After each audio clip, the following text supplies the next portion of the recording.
Oi, gente, boa noite. Que alegria estar de volta. Que alegria estar de volta aqui na nossa live. Que alegria estar de volta em casa. Por melhor que seja a viagem, bom mesmo é o nosso cantinho, né? E hoje, o assunto que eu escolhi tratar com vocês foi para trazer um pouco à tona do que eu vivi lá na Inglaterra esses dias, né, lá em Londres. E não só em Londres, na Escócia também, em Edimburgo, a gente também teve um chá da tarde. E eu trouxe aqui hoje a etiqueta do chá inglesa. Então, ela transpôs, né? Ela saiu da Inglaterra e ela participa de vivências em vários locais do mundo, nos melhores hotéis do mundo. Você tem um chá da tarde incrível, high tea ou low tea que seja, mas você tem essa refeição com todo esse requinte, com toda essa pompa. E eu trouxe aqui alguns elementos para a gente conversar sobre isso. Mas antes eu quero começar pela origem de tudo isso, né? Pela origem dessa sofisticação e de tudo isso que a gente ainda vê até hoje, né? Com algumas alterações e etc. Então vamos lá. Primeiro de tudo, a gente precisa conversar um pouquinho sobre a origem do chá. Então, o que é que acontece? A gente sabe que o chá chegou na Europa através da princesa Catarina de Bragança, uma princesa portuguesa, que se casou com o príncipe inglês, o Charles II, né? O Carlos II, na nossa linguagem. E o dote dela foi um dos mais caros da época, né? Envolveram 500 mil libras. Gente, a libra tá 6,20. Se a gente colocar na proporção, já imagina o valor. 500 mil libras. A terra de Bombaim, né, na Índia, que é tipo uma ilha. E a terra de Tanger, no Marrocos. E ainda levou consigo um baú de chá, né? Os portugueses, eles tiveram essa facilidade de ter o chá primeiro do que os ingleses, juntamente com os holandeses. Por quê? Por conta das grandes, digamos assim, navegações de conquistas de Portugal, que uma delas até foi a consequência do descobrimento do Brasil, né? Mas outras delas foram para o outro lado do mundo, que era para onde eles queriam ir mesmo, né? Para as Índias. E chegaram na China, chegaram em Macau. Os evangelistas chegaram lá e traziam para a nobreza como um presente de algo muito bom que eles experimentavam lá.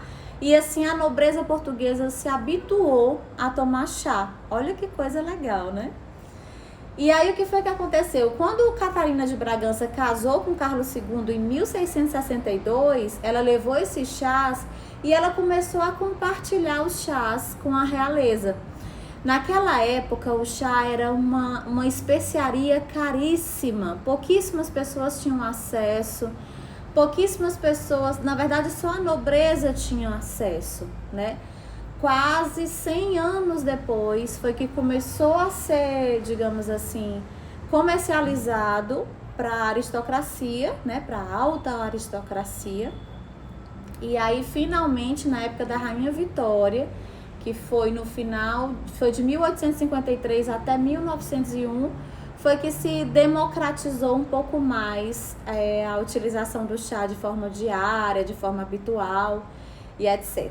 Mas aí vamos continuar. Começamos com Catarina de Bragança.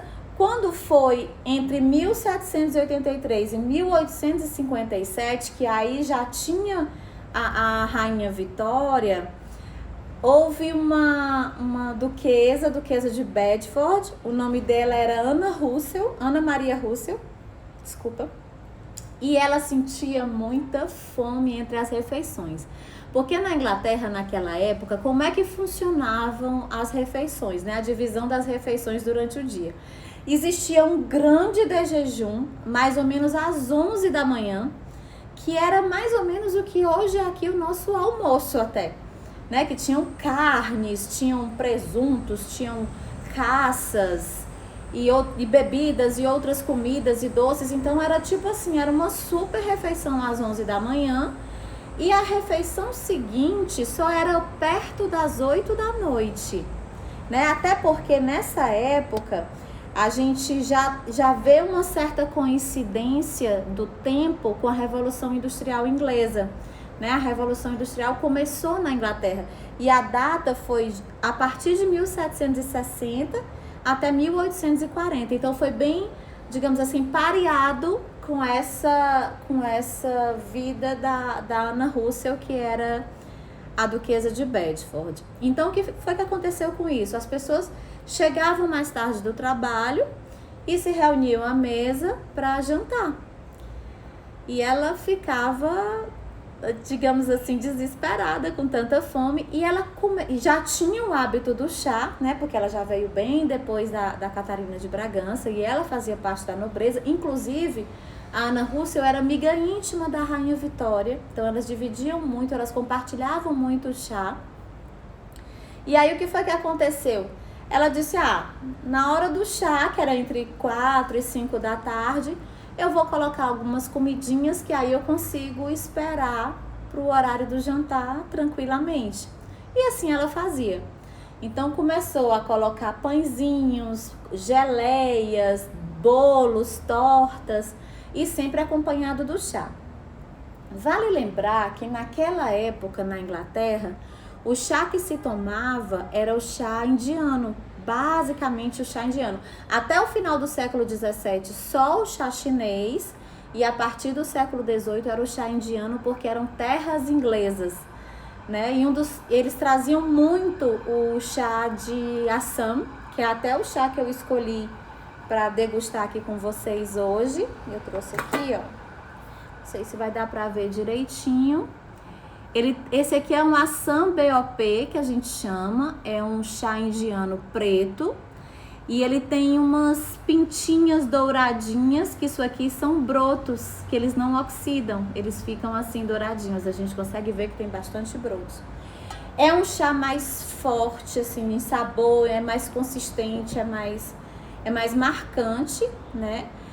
E eles consumiam esse chá, né? E aí passou o tempo e com essa história da Revolução Industrial houve um outro movimento social muito importante que favoreceu muito o chá.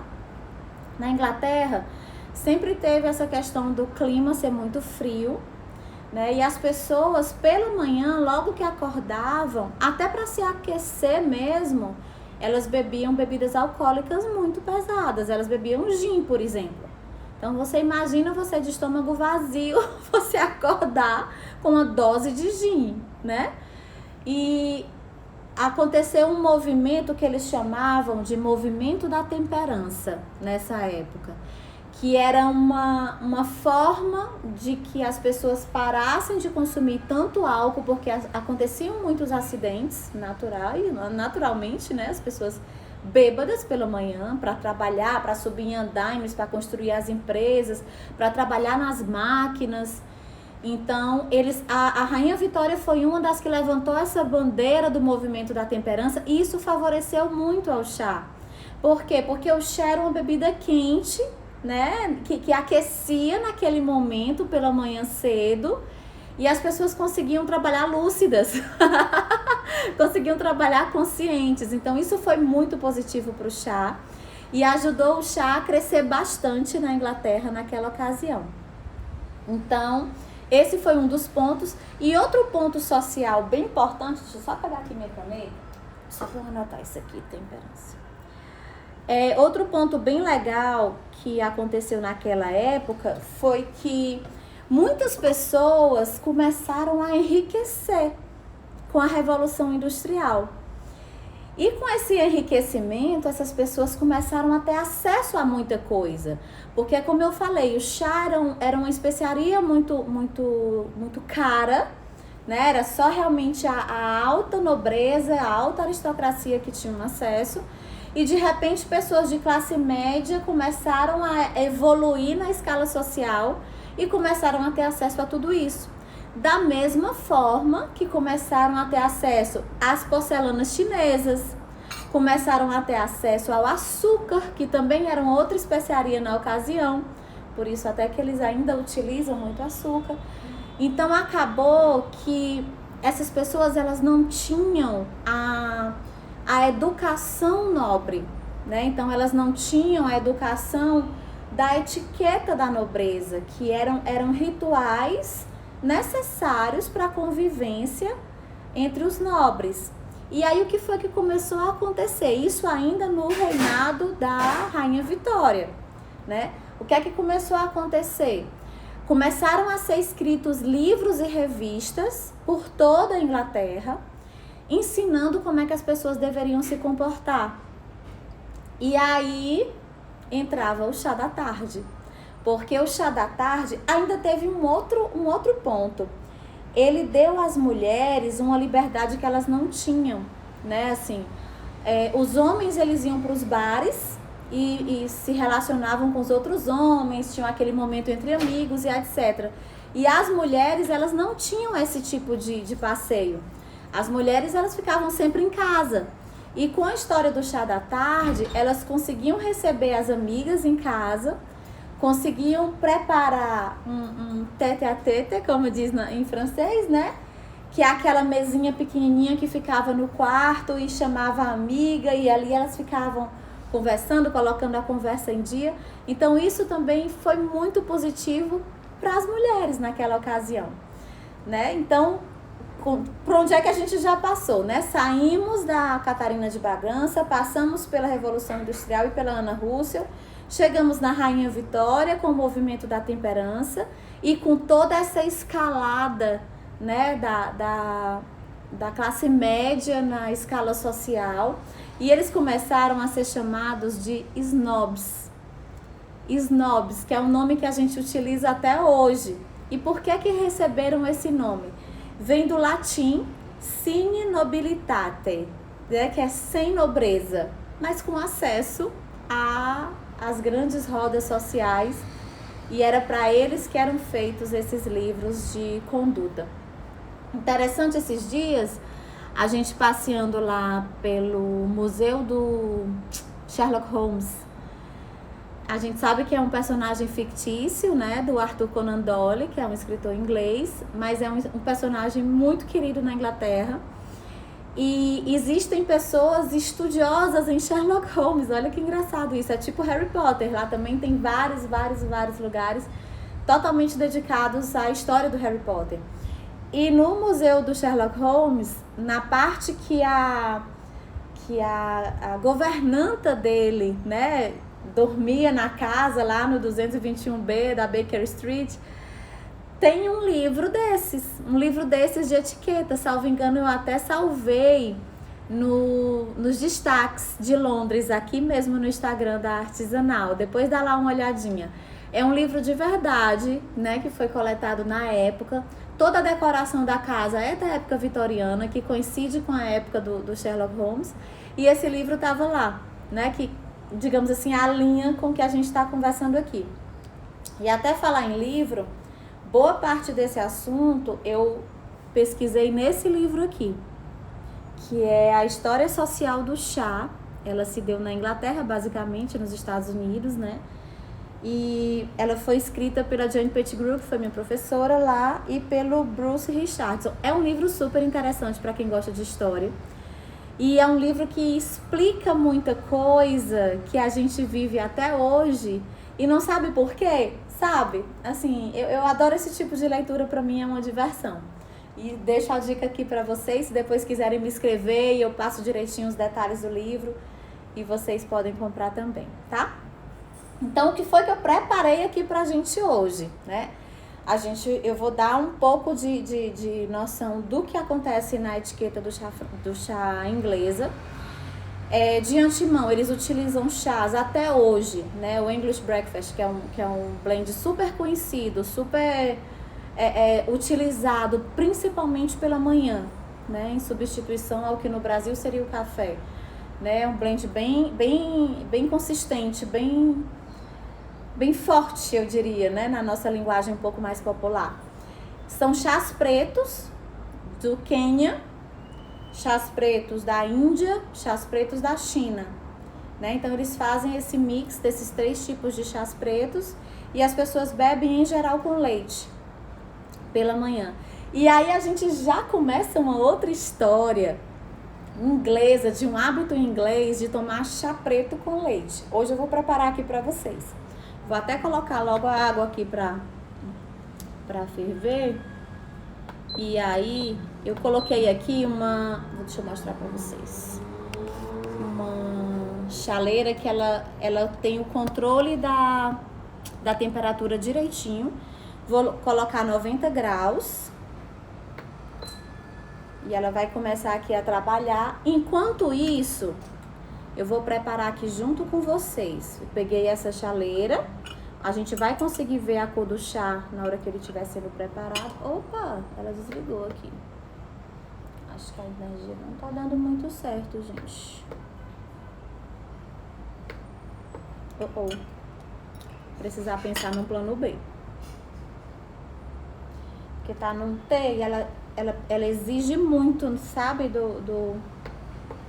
Enfim, vou já pedir ajuda aqui para alguém que possa esquentar essa água e aí a gente prepara da mesma forma. E aí eu separei já aqui 4 gramas desse chá preto de Assam, BOP, e é ele que a gente vai beber. Tive que colocar uma chaleirinha extra, por quê? Porque essa chaleira a gente vai preparar mais ou menos 500 ml de chá.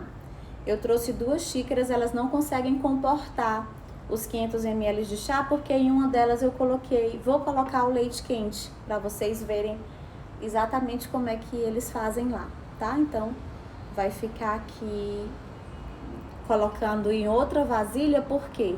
Porque se eu deixar o chá em contato com a água quente, ele vai continuar, digamos assim, infusionando e ficando cada vez mais forte. Chega uma hora que ele fica imbebível, né? Então, o tempo de exposição das folhas do chá na temperatura da água quente, ele é muito importante para o preparo de um bom chá, tá? Então, vamos lá. O que é que acontece? Eu trouxe aqui alguns materiais que eles utilizam, não é nem materiais, é tipo assim, são suportes de doces, suportes de salgados, a forma que eles organizam a mesa, para vocês se inteirarem um pouco mais. Eu vou pedir licença para vocês, vou levantar daqui para poder mostrar exatamente como eu organizei. E a gente vai mexer aqui nesse celular, desculpa. A gente vai mexer aqui nesse celular. Olha só isso. O importante que a gente vai abordar agora é assim, ó. Percebem que eu coloquei a xícara. Debaixo da asa da xícara eu coloquei a colher de chá. Essa colher de chá, ela tá aqui por conta da história de colocar ou o leite ou colocar açúcar também. O açúcar é uma situação que eu não oriento de forma alguma, mas como é um hábito inglês e a gente está falando sobre isso, a gente vai falar sobre isso, o açúcar também. Quando você colocar o chá, você não vai fazer esse barulho com a colher. Você vai mexer delicadamente, sem encostar a colher na xícara, certo? Você mexe delicadamente, devolve a colher para a parte de baixo da asa. Os canhotos que me perdoem, mas assim, toda a etiqueta do chá, ela foi pensada para pessoas destras. Então, infelizmente, fica tudo mais pertinho e mais cômodo para quem é destro, tá? Então, me perdoem, mas é assim que funciona. E aí, o que é que acontece? Alguém tá dizendo aqui que amou a xícara. Essa xícara é inglesa. Eu trouxe de lá, é bem linda mesmo. Mas, então, vamos continuar aqui as explicações. Aqui eu coloquei alguns biscoitinhos. Percebam que eu tô sentada à mesa, né? Como estaria. Do meu lado direito, eu coloquei o guardanapo. Coloquei um garfinho de bolos e tortas e coloquei uma faquinha que não tem corte, certo? Para que a gente usa isso aqui? Por que a gente não coloca dessa forma? Por que a gente não coloca um de um lado, outro do outro? Porque isso aqui não é uma refeição, não é um almoço, não é um jantar. É como se fosse só como é que eu posso falar? Como se fosse só é um chá, é uma coisa mais... Embora tenha muito requinte, muita sofisticação, ele não tem a formalidade de um jantar, né? Não tem a formalidade de um almoço. Então, a orientação da etiqueta é que deixe sempre aqui o garfinho e a faca, porque a intenção é que eles não sejam utilizados ao mesmo tempo, né? Em que situação eu vou usar o garfinho? Eu vou usar o garfinho para buscar algum pedacinho de torta, para comer algum pedacinho de torta. O prato do chá da tarde, ele é um prato ainda menor do que o prato de sobremesa. Ele é como se fosse esse daqui, ó. Esse aqui é um pires que eu tenho, mas ele é desse tamanho, eu vou mostrar para vocês. Ele é menor do que um prato de sobremesa. Vejam que ele fica quase do tamanho da xícara, olha aqui. Esse aqui é do mesmo tamanho de um prato de chá, né? Que do serviço de chá. Não é um prato de sobremesa. Então, o que é que acontece? O que é que você vai fazer? Você vai pegar... Imaginem que aqui tem pequenos scones. Imaginem que aqui tem alguns doces. Toda comida apresentada no chá da tarde, ela deve ser finger food, que a gente chama. Que você se serve com a mão, coloca no prato. Eventualmente você vai precisar cortar, então você corta com esse garfinho.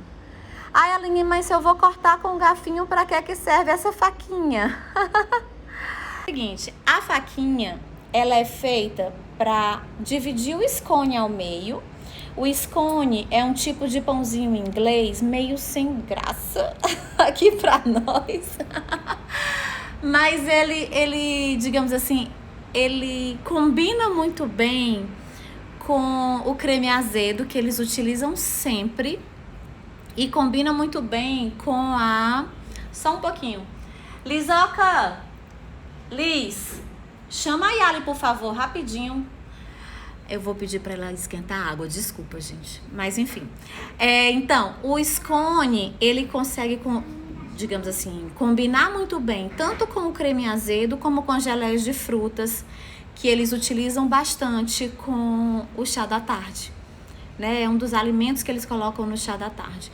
Outros alimentos que eles colocam no chá da tarde, mini sanduíches, de salmão com cream cheese, de salmão com pepino, salmão defumado. Eles utilizam muito salmão defumado com pepino e salmão defumado com cream cheese. O que mais? Utilizam bolos e tortas. A patisserie é riquíssima. Inclusive, sob influência francesa, eles utilizam os macarrons nos chás da tarde. Eles utilizam alguns tipos de doces e salgados que levam o chá como ingrediente também. E tudo isso que eu tô falando para vocês depende do lugar que você vai tomar o chá da tarde. Muitas vezes são só, digamos, mini sanduíches. E tá tudo bem, né? A depender até do preço também, que o preço varia muito. Para vocês terem noção, a gente foi tomar o chá da tarde no Mandarim Oriental. E a gente tomou o chá, entre aspas, padrão, é o Western Tea que ela chama. Eram 70 libras por pessoa. E a gente tinha o chá, duas variedades de chá, que a gente tomou um oolong, um jade oolong incrível, Jinchuan, ele é meio baked, que a gente chama, meio assado, como se fossem as folhas, né? E tomamos o Lapsang Chuson, que é um chá preto defumado.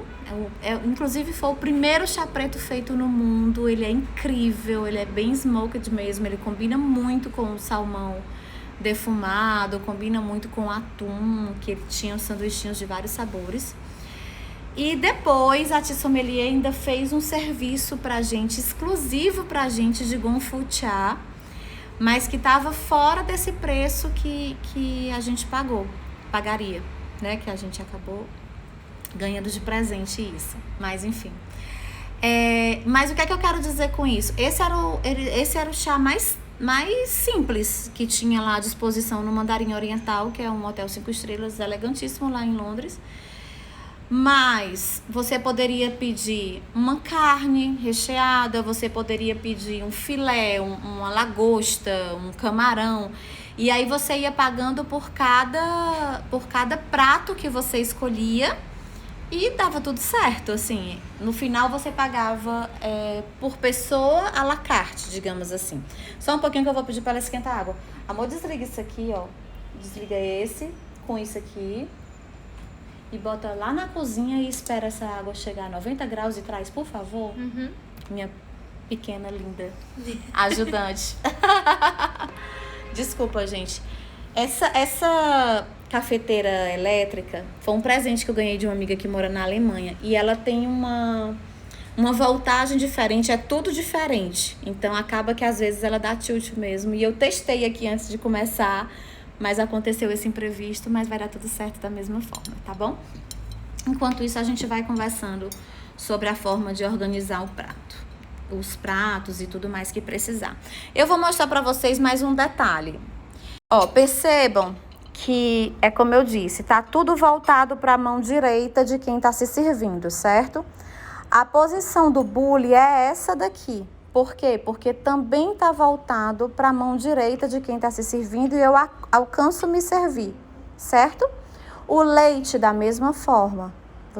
Quando você vai arrumar a mesa, você já organiza com as abinhas voltadas para o mais próximo possível da mão direita de quem está se servindo. No caso de serem mais de uma pessoa, né? A outra pessoa ficaria ali na minha frente, com tudo voltado para o lado direito também, e a comida se posicionaria entre nós dois, contanto que os dois tivessem acesso a tudo aquilo que está sendo servido, tá? Então, é um cuidado que a gente precisa na hora de preparar uma mesa posta para um chá da tarde. Uma regra padrão que eles colocam sobre isso é que, assim, tudo é feito para facilitar o acesso, né? Tudo é feito para que você possa se servir, porque, como eu lhe disse, a origem desse chá da tarde era uma mesinha pequenininha numa antessala do quarto da realeza, das pessoas da realeza, das mulheres da realeza. Então, acabava que, assim, é muito fácil até você ver isso, porque você chega nos museus, você chega até mesmo em publicações como essa, você tem as fotos daquela época, que eram as pinturas, e você vê isso muito retratado, né? Assim, era um ambiente bem intimista, assim, um ambiente bem de compartilhamento e tudo mais. Então, ficaria organizada dessa forma a mesa. Eu até trouxe aqui também uns biscoitinhos, que eles adoram esses biscoitinhos. Esse aqui é holandês, eles têm esse modelinho, mas o sabor é de gengibre, que é um biscoitinho que eles utilizam muito no chá da tarde na Inglaterra. Então, eu também coloquei aqui a latinha do biscoitinho, porque é bem fácil de você contratar um afternoon tea e ter o biscoito, ter os scones, ter as tortas, ter os sanduíches e etc. Lembrar de mais um detalhe. Eu anotei aqui alguns pontos. Tá, vamos falar sobre o leite, né? Vamos falar sobre a utilização do leite e do açúcar no chá. Existem alguns pontos para a gente discutir sobre isso. O primeiro deles, a questão do leite, ela foi incluída nesse cardápio em inglês. 66% dos ingleses utilizam leite no chá preto. 66% é muita gente. Assim, é um dos países que mais consomem chá no mundo, per capita, né? E 66% dessas pessoas utilizam o chá preto com leite. Muitos deles colocam primeiro o leite na xícara. Por que vem essa discussão?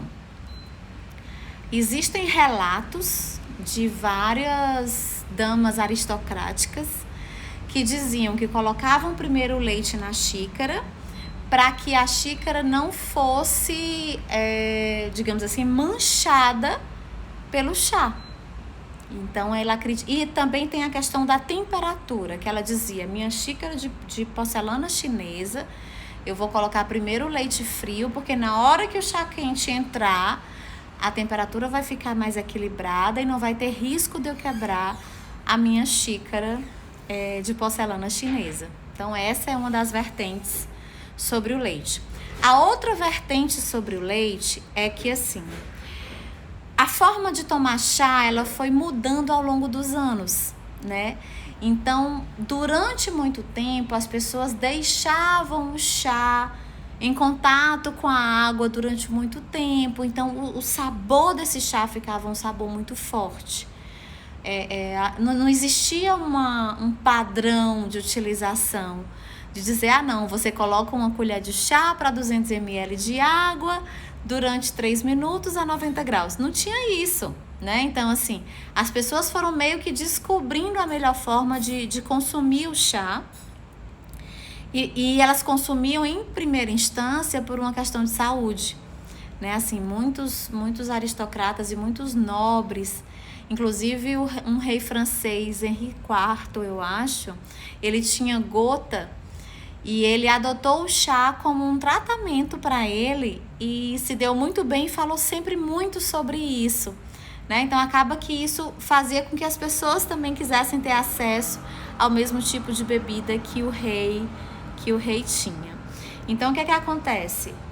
Então não existia essa forma de preparo padronizada e as pessoas iam por sucesso ou não para cada uma das receitas, e o fato é que ficou estabelecida essa cultura do leite no chá, né? Uma parte da população coloca primeiro o leite, outra parte coloca primeiro o chá.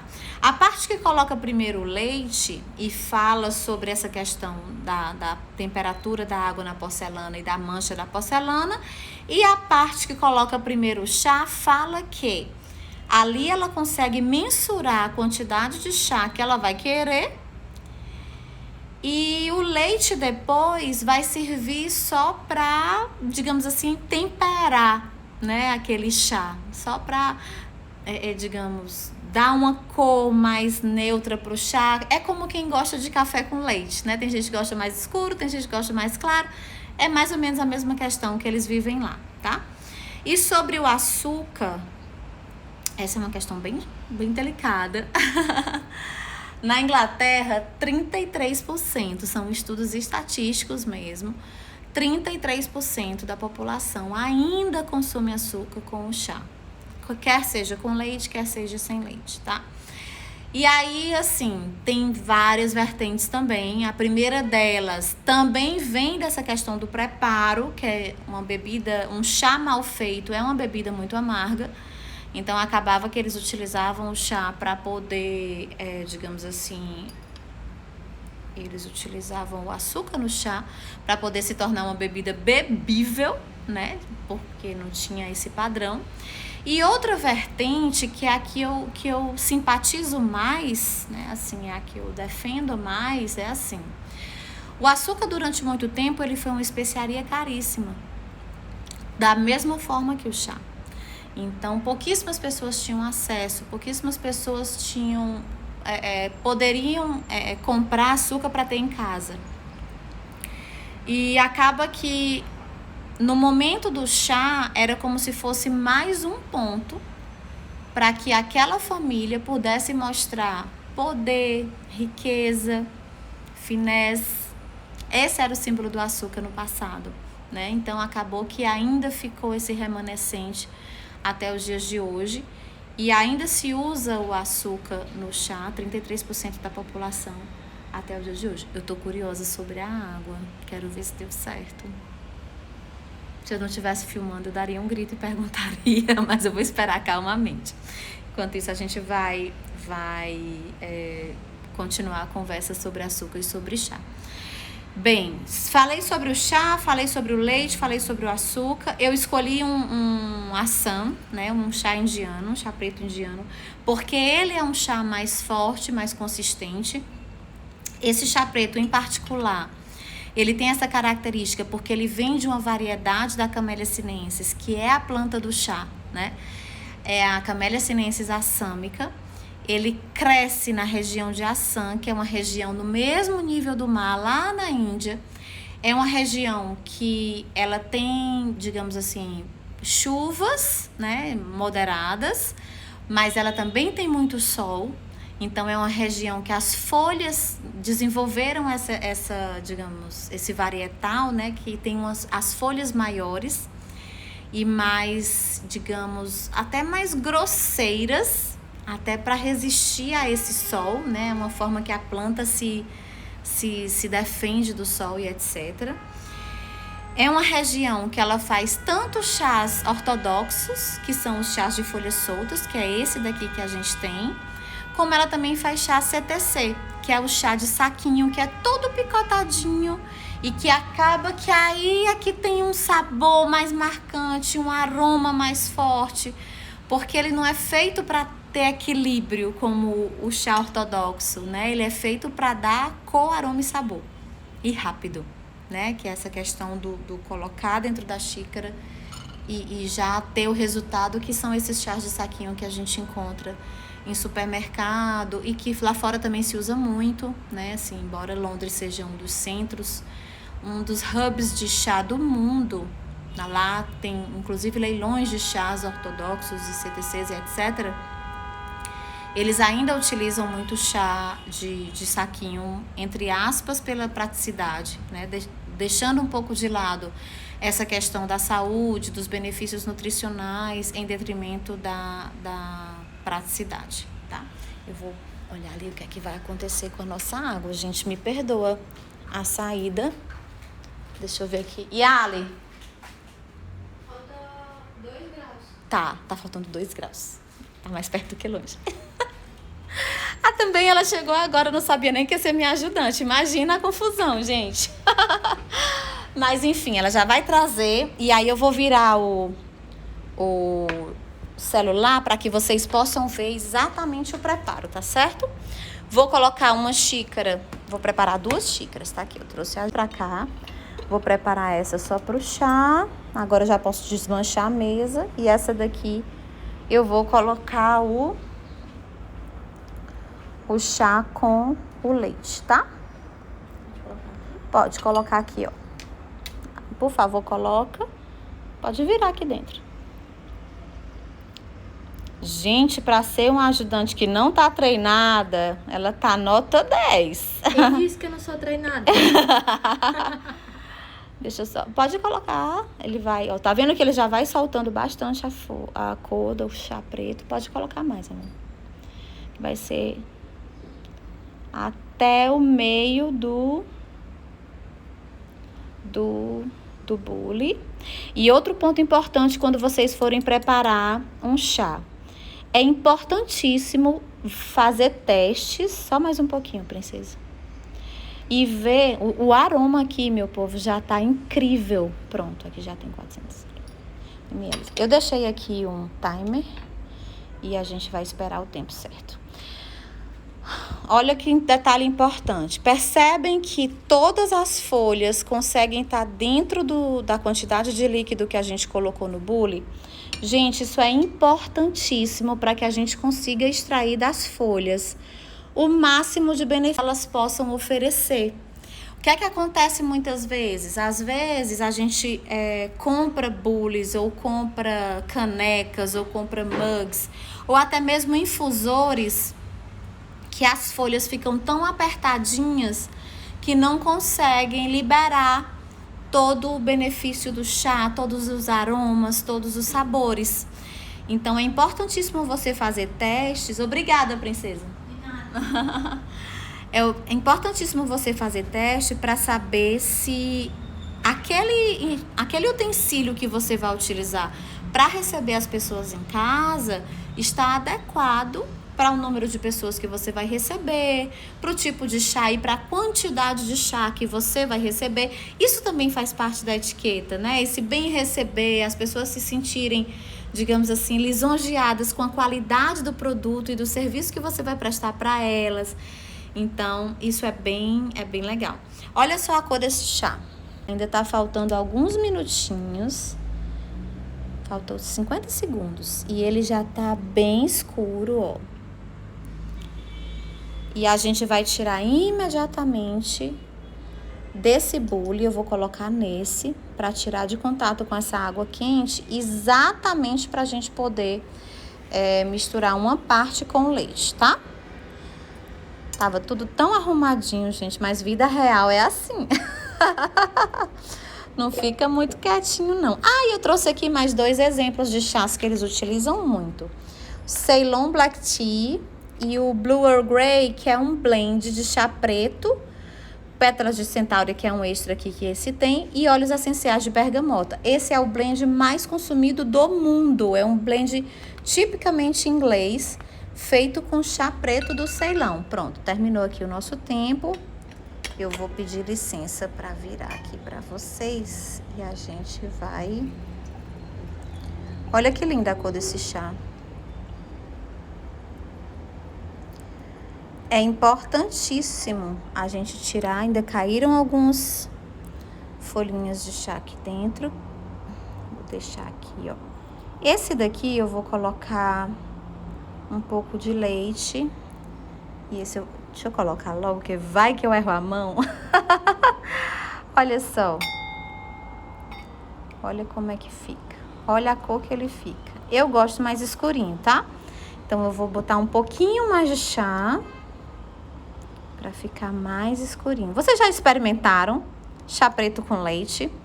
Gente, é uma delícia. E aqui fica a opção do chá puro, para vocês perceberem a cor e etc. O aroma aqui tá incrível. Olha só o que aconteceu. Tá vendo que aqui no fundo da chaleira ficou um pouquinho de folhas? Essas folhas, elas vão continuar sendo infusionadas, então esse chá vai ficar bem amargo. Essas folhas que ficaram aqui dentro, elas não têm mais praticamente água, e a água que tem não tá em contato com elas. Eu vou poder colocar mais água e vou poder reinfusionar 2, 3, 4 vezes. Essas folhas, elas rendem as mesmas folhas molhadas até 3 ou 4 vezes. É importante eu falar isso para vocês, por quê? Porque muitas vezes as pessoas olham e falam assim: ai, chá é muito caro. Gente, chá de boa qualidade, vocês conseguem reinfusionar várias vezes a mesma folha. Ai, Aline, mas eu não consigo tomar mais do que uma xícara de chá a cada vez. Não tem problema. Você pega o infusor ou pega a própria chaleirinha inteira, coloca na geladeira. Coloca na geladeira e na hora que você quiser depois você prepara. Basta colocar água quente de novo e aí você vai conseguir preparar o seu chá da forma mais saborosa possível. Se você quiser, você também pode fazer o chá gelado, né? Então, você pega essas mesmas folhas que você já infusionou, coloca na água, coloca água natural ou gelada e coloca na geladeira. Deixa pelo menos 12 horas. Tem gente que deixa menos tempo. Eu gosto de deixar pelo menos 12 horas. Qualquer folha de chá eu faço isso. E eu reforço mais uma vez. Cada vez que eu falo chá, eu tô falando da Camellia sinensis, né? Então, é o chá de verdade, que é o chá branco, o chá amarelo, o chá verde, o chá oolong, o dark tea e o chá preto, tá? Então, eu tô só esperando aqui chegar na temperatura correta, porque é outra curiosidade que eu tenho para falar para vocês hoje. Qualquer bebida quente, seja sopa, seja café, seja chimarrão, seja... que mais? Seja chá, qualquer bebida quente. O ideal é que você deixe essa bebida esfriar até mais ou menos uns 50 graus e beber. Por quê? Porque se a gente bebe essa bebida com uma temperatura maior do que isso, o risco que a gente tem de degenerar a nossa laringe, o nosso esôfago, é muito grande. Para vocês terem ideia, existem estudos científicos que mostram os grandes índices de câncer de laringe no Rio Grande do Sul, por exemplo, que é aqui dentro do nosso país, por conta das altas temperaturas que eles tomam chimarrão. E isso não quer dizer se você aguenta ou se não aguenta aquela temperatura na boca. Isso quer dizer que isso vai lhe fazer mal a longo prazo. E no caso das bebidas, assim, no caso do chá, por exemplo, se ele estiver muito quente, pelo menos eu não consigo nem sentir sabor, né? Então é uma temperatura que você consegue sentir aquele aquecido, aquele abraço, mas você também consegue degustar, tá? Então, vamos ver se já tá. Porque aqui eu tô bem do lado da janela da varanda, por isso que tá até esse barulho. Mas a parte boa é que esfria mais rápido. Eu vou começar com o chá puro, gente, ele é incrível. Essa cor dele, né, que é uma cor bem âmbar, é bem característica.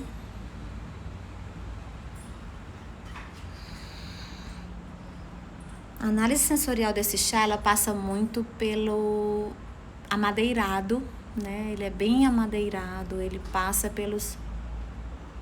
por nozes tostadas, sabe? É uma característica da própria forma de manufatura do Assam. E o sabor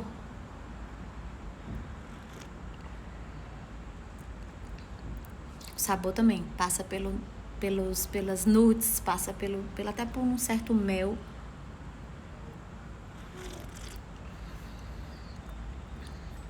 Mais uma coisa da etiqueta que eu preciso falar para vocês. Na etiqueta do chá, a gente bebe o chá olhando para o líquido. Por quê? Porque a gente acredita que a análise sensorial de qualquer alimento, ela passa por todos os nossos sentidos. Então, no caso do chá, a gente utiliza essa xícara de fundo branco. Por quê? Porque a gente consegue visualizar a cor do chá, a gente sente o aroma antes, porque aí as nossas papilas gustativas já vão acordando para aquele alimento que a gente vai consumir.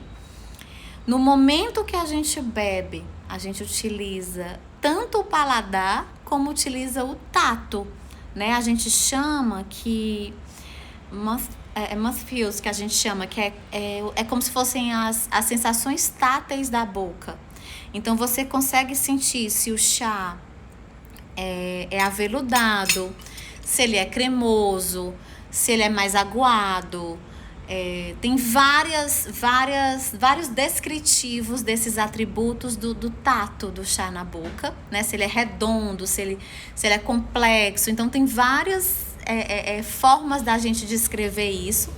E se vocês quiserem, em um segundo momento, a gente pode até fazer só degustação de chá para vocês entenderem como é que a gente analisa um chá profissionalmente, de forma que a gente consegue descrevê-los para quem nunca os bebeu, né?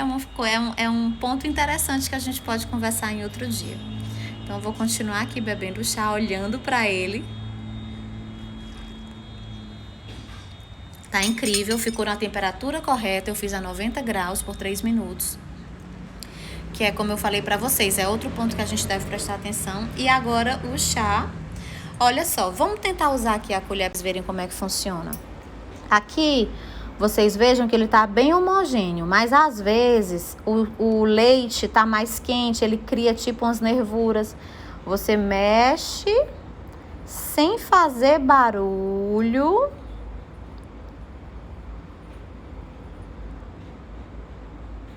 E coloca a colher já aqui do lado direito, né? Quem for canhoto, me perdoe. Ui!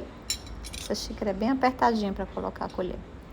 E agora vamos provar esse chá. Ui, eu ia derramando, gente. Eu não sou uma pessoa muito, digamos assim, boa para fazer 3 coisas ao mesmo tempo, principalmente no que diz respeito ao equilíbrio. Pronto, aqui o aroma já mudou totalmente. Por conta do leite, ele dá esse aroma mais de milk mesmo, né? De leitoso mesmo, de cremoso mesmo.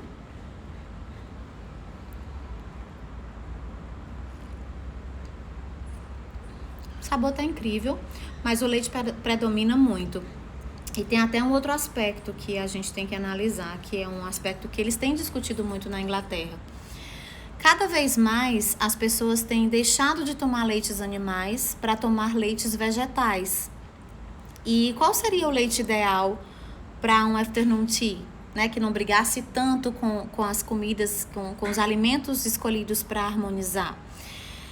A gente teve essa discussão lá no curso e eu, pelo menos, eu gosto muito de beber leite de soja, leite de castanha, algumas vezes leites de amêndoas e de aveia. Desses todos, aquele que é mais, digamos assim, neutro, né? Leite de coco eu também tomo muito. Os que são os mais neutros são os de amêndoa e os de coco. A gente acredita que não interfere tanto, mas isso vai depender do paladar de cada um. Isso é uma questão de escolha de cada um, tá? Então, era isso que eu tinha para conversar com vocês hoje. Eu espero que vocês tenham se divertido muito do jeito que eu me divirto sempre com vocês. Vamos só recapitular alguns pontos, né? Por que é que existe todo esse requinte? Porque o chá da tarde começou com a realeza, né, dos países europeus, né? Só eles tinham acesso e eles tinham todo aquele requinte nas refeições e acabaram incluindo o chá da tarde. Inclusive tem um outro ponto sobre a Catarina de Bragança, que é essa princesa portuguesa que casou com o príncipe inglês Carlos II. Ela deixou de herança para a Inglaterra não só o chá, mas ela também deixou a geleia de laranja, que ela pediu para fazer, e ela deixou também o uso de talheres. Olha só isso, eles não comiam com talheres, né? E ela levou esse hábito para eles e é mais um dos pontos que são colocados na mesa posta do afternoon tea. Ai, que coisa boa que vocês gostaram. Já tem gente aqui dizendo que gostou muito. Outro ponto importante, sempre organizar a mesa de uma forma que fique prática para quem vai se servir, porque embora muitas vezes tenham garçons ao redor para lhe servir o chá, a comida vai ficar por sua conta, ele vai deixar na mesa e você vai se servir. Se você for organizar um afternoon tea na sua casa e quer colocar bolo, por exemplo, você vai cortar os pedacinhos de forma que fiquem finger foods para no máximo 2 mordidas. E outro ponto muito importante que eu vou mostrar para vocês enquanto ainda temos esses minutinhos. Deixa eu só colocar aqui o celular de volta no suporte. Desculpa, gente. Pronto. É esse aqui, ó. Quando a gente tá num afternoon tea, a gente precisa levantar, a gente levanta com o pires e a xícara em mãos. A xícara nunca sai da mesa sozinha, né? Se eu estiver sentada à mesa, deixa eu tirar essa outra aqui para não atrapalhar a gente aqui. Se eu estiver sentada à mesa me servindo e etc, ok, né? Se eu estiver perto. Se eu estiver longe da forma que eu tô aqui, eu levo o pires. A mão que segura é dessa forma, os dedinhos embaixo, dando suporte, esse dedo polegar em cima do pires. Eu coloco o dedo, né, o indicador dentro da asa do pires, o dedo polegar por cima e os 3 dedos aqui embaixo. Não tem dedo mindinho. Não venham com essa, por favor. Isso não é elegante. E aí eu levo o pires e a xícara, degusto o chá olhando pro chá e depois coloco de volta o pires e a xícara no lugar deles. Gente, eu agradeço demais a presença de vocês. Adorei estar aqui com vocês. Se vocês tiverem qualquer outra questão em relação a isso, vocês me perguntem por direct, mandem mensagens, eu vou amar. É um assunto que eu adoro. Adoro essa parte histórica, adoro essa parte de análise sensorial, se vocês também tiverem curiosidade sobre isso. E era isso. Muito obrigado pelo tempo de cada um de vocês. Muito obrigado por estarem aqui comigo, né? Me fazendo companhia nessa hora. E até a próxima terça-feira, tá? A gente ainda vai decidir o assunto. Se quiserem sugerir, é a chance que vocês têm. Até mais. Boa noite para todos.